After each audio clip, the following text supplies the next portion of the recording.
I'm pretty sure at this point this game is chalked. Hey boys, we need to talk about Ghost Frontline 2. There was a post on Reddit that spoke about how the game has been delayed from the 28th of October being its original CN release all the way down back to the 15th of December. That is CN, by the way. The main reason I want to talk about it is because this game is not releasing globally at the same time as the CN servers. So what's that do for the global release?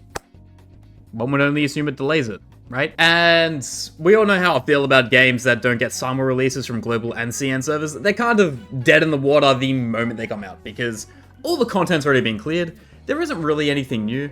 And to top it all off, like the CN sweats who somehow, someway get onto the CN servers, they just ruin all the content the moment it comes out to the West. Because they already know how to do it all, they already know all the min-maxing, they already know the metas, and it kind of just, you know, kills the game the moment it's out. Even with all that being said, I'm still going to play the hell out of Reverse 1999. For some reason, I feel like the game's going to be different, but I'm probably huffing a lot of, and I mean a lot of, copium, but let me go. And also, if you like this video in any way, shape, or form, please like and subscribe and comment down below your opinions on Ghost Frontline 2. If you somehow got into the open beta test, tell me what you think of it. I've only seen bad things. In the aforementioned Reddit post, there was a lot of discourse kind of in the comments of it after releasing that there's going to be a month-and-a-half delay to the release of the CN servers. And from what I've read, on top of the review bombing that happened on the Bilibili website, people are not happy with the story.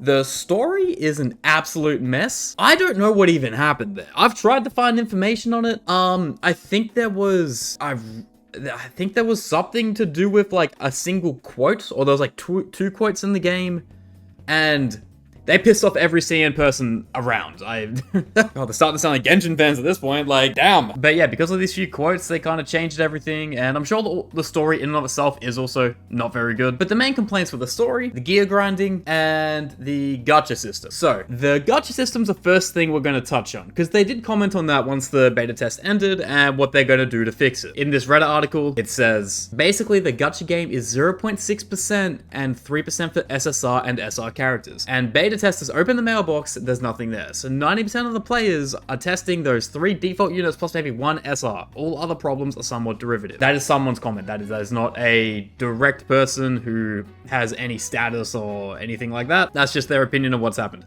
So in other words, the gacha rate sucks. It is bad. But they did comment on how to fix that, or how they are going to fix that, I should probably say. And what they said was, regarding obtaining in-game rewards, we will ensure that commanders can receive sufficient resources to complete initial purchases beginner banner. Pretty much like how you have in Honkai, the free 50 pulls, well, the discounted 50 pulls when you launch the game for the first time ever, and they guarantee 1 5-star. Pretty much that. And also, you'll see the further I speak about this, it's pretty much the same way the pity system in Honkai works. Yeah, you'll get given enough resources to finish initial purchases beginner banner 50 times after fully completing chapter 1 of the story campaign in the early game, including rewards for pre-reg and the first day event rewards, improving Commander's early game experience. Furthermore, upon the official game launch, the overall in-game reward content will be increased by at least 30% compared to the open beta test. So they're giving us 30% more in-game currency. I don't know what it's called in that, but you would know it as the gems and the jades from the Hoyo games. And overall, that's good. Like, I gotta give credit where credit is due. No gacha game is fair, right? They are made to be predatory. They are made to make you part with as much money in your wallet as possible. So there's no good guy in this space. But yeah, depending on how long chapter 1 is, if it is a massive slab of the game, maybe that's kind of an L, but it's going to remain to be seen what the final look of the game is going to look like after reworking all the story, reworking the gacha, and reworking the gear rates. But that's the next thing I want to talk about. So the gear system. The complaint was gear RNG is a nightmare, and the improvements are negligible from the CBT3, so the previous beta test. Hated grinding for stats, well, I've new to you. Yeah. So pretty much like the RNG, you think it's bad for us. Goddamn Honkai players, goddamn Genshin players, okay? You think it's bad for us to try and get some good artifacts and some good goddamn relics? They are drowning over there. They can't get nothing. I didn't see a direct comment regarding regarding that, how they're gonna fix the RNG grind. I'll do some more digging after recording this segment of the video, and if so, I'll put it on the screen now. I really do hope I find something. because this would be kind of awkward if I didn't. And also the other thing they are changing on the gacha system is on the permanent banner. This is where I said it's a lot like Honkai. After accumulating 260 purchases on the permanent banner, you can choose one of the SSR titles Tololo, Kwangju, Sabrina, Vepli, and Paricha.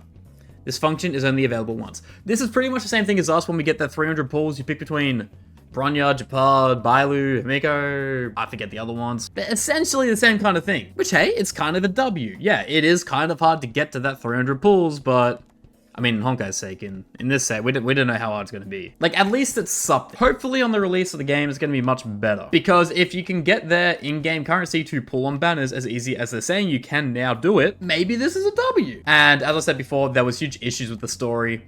There was a few quotes that were thrown around that people hated to the point where they review bombed the game. But let's be real, dude. Review bombs, like, who cares about them? They don't have any outcome or change anything. They're just a way for people to voice their upset or just to straight up hate on things. Now, I am not well versed in the issues, so it could be very well warranted, you know? This game's already dead on release, so at the very least, if they can turn that around, maybe it's a good game you can play on the side every now and then. But what they said was, in terms of the game's plot, we not only value this issue highly, but we'll also conduct a comprehensive review and revision of all game story content, including content in development, before the official game launch to ensure that it meets commanders' expectations. Us being the commanders. So they will be reviewing it, changing it, maybe even potentially rewriting the whole thing. We did see with Kuro Games on Wuthering Waves, they're pretty much changing the whole personality of, well, the surrounding characters of the main MC, because apparently they are too mean or something like that. Gacha game fans are truly something else, but I digress. But hey, at the very least, it's some good changes to see that they are very well aware of. They also mentioned that they're changing the battle pass. They're completely scrapping it. Like, they're not changing it, they're getting rid of it and bringing in a whole new one. I don't know anything that was in there, so I'm not really one to comment on if it was a good or a bad battle pass or what the issues were. Keep in mind, when I say I don't know a lot of stuff, you got to give me a little bit of slack.